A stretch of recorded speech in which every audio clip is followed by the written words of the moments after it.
Assalamualaikum warahmatullahi wabarakatuh. Salam sehat, semoga kita semua senantiasa dalam keadaan sehat.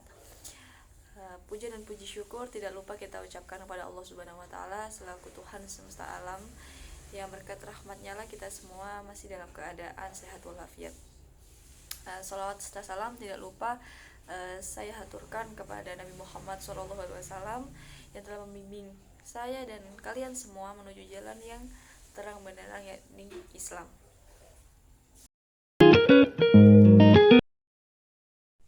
Hadirnya COVID-19 di seluruh dunia, tak terkecuali di Indonesia, secara cepat merubah setiap lini kehidupan manusia, dari lini yang paling terkecil hingga yang terbesar.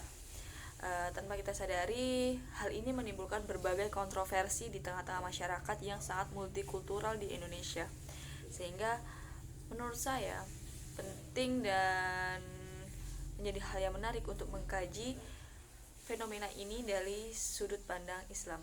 Karena itu, video kali ini akan membahas mengenai integritas hukum Islam terkait hal haramnya vaksin COVID-19. Dalam waktu kurang dari 1 tahun, COVID-19 sudah mampu mengekspansi seluruh dunia dan menumbangkan jutaan jiwa dalam waktu singkat. Situasi ini mendorong Komite Darurat WHO untuk mengumumkan kondisi darurat kesehatan global yang didasarkan pada peningkatan laporan kasus COVID-19 di negara Cina dan internasional. Kondisi ini juga dirasakan Indonesia, di mana Our World in Data menyebutkan sebanyak 4.262.072 kasus dan 144.034.000 kematian sudah terjadi di Indonesia per Desember 2021. Tentu ini menjadi angka yang cukup besar dan sangat meresahkan bagi pemerintah dan masyarakat Indonesia saat ini. Kondisi ini menimbulkan banyak problematika bagi pemerintah selaku stakeholder dan pemangku kepentingan untuk menekan angka penyebaran COVID-19 ini agar semua masyarakat tetap dalam kondisi yang baik-baik saja. Sehingga dalam upaya menekan angka penularan COVID-19 ini, Kementerian KRI menetapkan beragam kebijakan sebagai upaya jitu dengan memberlakukan 2 proker besar. Yang pertama adalah Prokes 6M, dan yang kedua adalah program wajib vaksinasi bagi semua masyarakat Indonesia dengan rentan usia tertentu. Program vaksinasi sendiri dicanangkan pemerintah dalam Perpres nomor 99 tahun 2020 mengenai pengadaan vaksin dan pelaksanaan vaksinasi dalam rangka penanggulangan pandemi coronavirus disease 2019. Mencuatnya program vaksinasi di tengah masyarakat publik tentu melahirkan keresahan dan memicu berbagai respon yang kompleks dari masyarakat yang ada. Tidak jarang sebagian masyarakat menerima program ini sebagai sebuah solusi dari hiruk-pikuk masalah ini, tapi tidak memungkiri pada realitanya ada sebagian golongan yang menolak keras atas program yang dicanangkan pemerintah dengan berbagai alasan tertentu. Berdasarkan survei yang dilakukan Kementerian Kesehatan dan Indonesian Technical Advisory Group on Immunization atau ITAGI, terdapat beberapa alasan penolakan masyarakat terhadap vaksinasi, di mana 13% diantaranya meragukan efektivitas vaksin. Lalu yang kedua, dengan persentase 12%, mereka khawatir ada efek samping seperti demam dan nyeri setelah melakukan vaksinasi. Lalu 30% diantaranya meragukan keamanan vaksin yang ada, dan 22% ragu atas efektivitas vaksin. Dan salah satu alasan yang menarik adalah karena faktor agama dengan persentase 8%.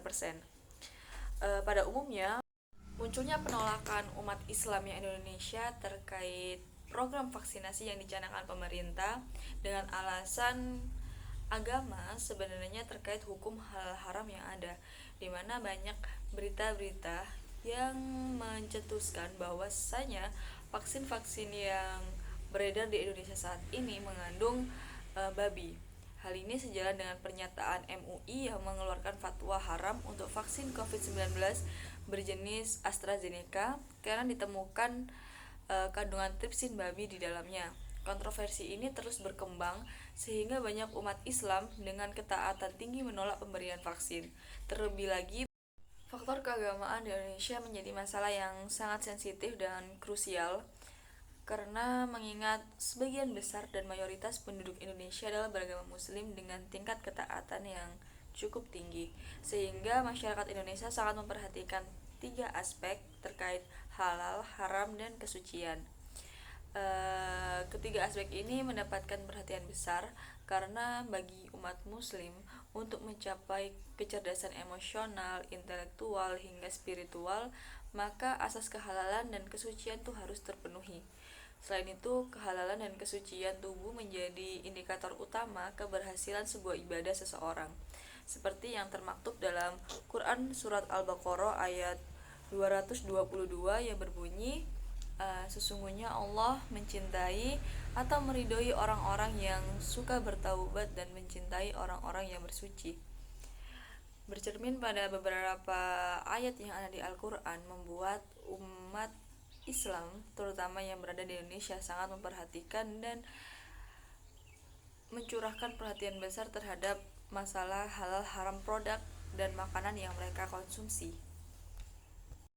Semakin memburuknya situasi yang ada, ditambah dengan beragam penolakan masyarakat terhadap program yang dicanangkan pemerintah, semakin membuat pemerintah kewalahan untuk mencari jalan keluar dari permasalahan ini. Sehingga pemerintah menggandeng para pemuka adat dan pemuka agama yang tergabung di dalam MUI untuk mencari jalan keluar bersama atas problematika yang ada saat ini, terutama terkait umat Islam. Berdasarkan beberapa pertimbangan, pada akhirnya MUI mengeluarkan 3 fatwa dalam waktu 1 tahun mengenai vaksin COVID-19. Fatwa pertama, Fatwa MUI nomor 2 tahun 2021 dikeluarkan pada tanggal 11 Januari 2021 mengenai produk vaksin COVID dari Sinovac Cina, di mana fatwa ini memaparkan bahwasanya vaksin produksi Sinovac Life Science Co. Ltd. Cina dan PT Bio Farma hukumnya halal dan suci, atau bisa dikatakan bebas dari tripsin babi yang diisukan masyarakat.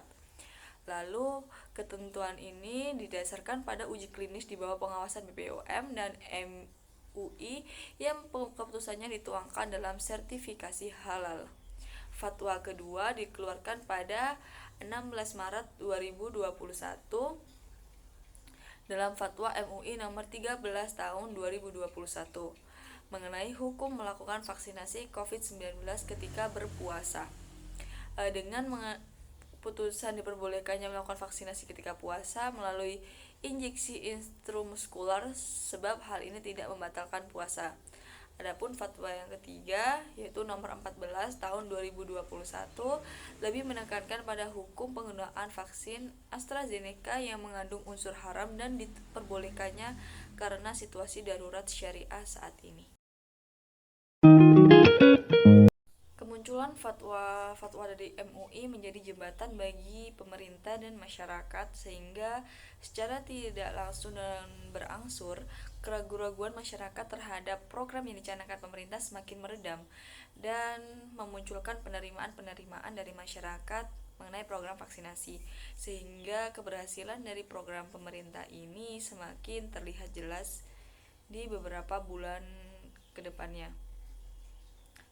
Selain itu, munculnya sebuah fatwa merupakan pengingat akan hukum Islam yang berlaku, di mana hal ini menjadi tanggapan dari problematika umat yang sedang terjadi. Meskipun kandungan fatwa MUI atau ulama itu cenderung dinamis, namun pembentukan fatwa menjadi wujud responsif pemuka agama atas problematika yang terjadi saat ini di kalangan umat Islam.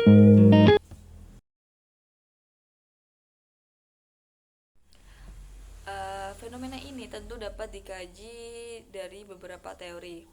Dari sisi hukum Islam, situasi ini dapat dikaji dengan teori istikhalah atau perubahan sempurna dan istikhlaq atau percampuran. Umumnya kedua teori ini digunakan oleh para ulama kontemporer mengenai barang-barang yang mengalami perubahan melalui rekayasa kimiawi berupa fermentasi dan sintesis. Dari pemaparan tersebut terlihat jelas dalil yang digunakan oleh MUI untuk membedakan vaksin COVID-19 dari benda haram lainnya. Namun hal ini tidak konsisten digunakan pada produk lain yang memiliki kedudukan relatif sama seperti pemanfaatan istighlah dan istihlak. Selain itu, respon-respon penolakan masyarakat sebelumnya juga dapat digaji dari Theory of Reason Action yang mengungkapkan bahwa aturan subjektif merupakan determinan dari keinginan untuk melakukan tindakan. Dalam hal ini, aturan subjektif adalah satu fungsi kepercayaan individu dalam hal menyetujui dan menolak tindakan tertentu. Bercermin pada situasi ini, ada pandangan yang berbeda mengenai vaksin COVID-19, di mana dari sudut pandang agama, menilik dari beberapa hasil penelitian, terlihat jelas bahwasanya beberapa alasan yang dikemukakan masyarakat tidak lepas dari sisi keraguan-raguan baik dari tingkat efektivitas maupun kehalalan bahan yang digunakan dalam vaksin. Situasi ini membuat mereka memilih untuk tidak melakukan vaksinasi yang dicanangkan pemerintah. Dari pemaparan saya dapat diketahui bahwasanya keputusan akhir dari MUI menyatakan bahwasanya umat Islam diperbolehkan melakukan vaksinasi dan beberapa jenis vaksin yang sebelumnya dilabeli haram saat ini tetap boleh dipergunakan dengan dalih keadaan darurat, sehingga tidak ada lagi alasan bagi masyarakat untuk menolak program vaksinasi yang dicanangkan pemerintah.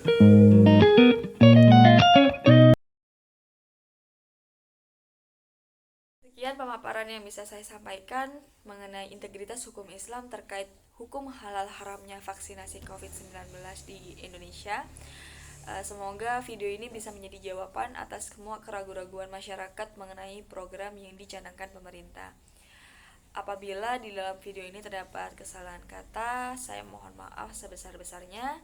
Saya Dianugrah Putri Jasmine selaku peserta MA Agama Islam 2 Universitas Airlangga, Fakultas Ilmu Sosial dan Ilmu Politik dengan NIM akhir 025 mengucapkan wassalamualaikum warahmatullahi wabarakatuh.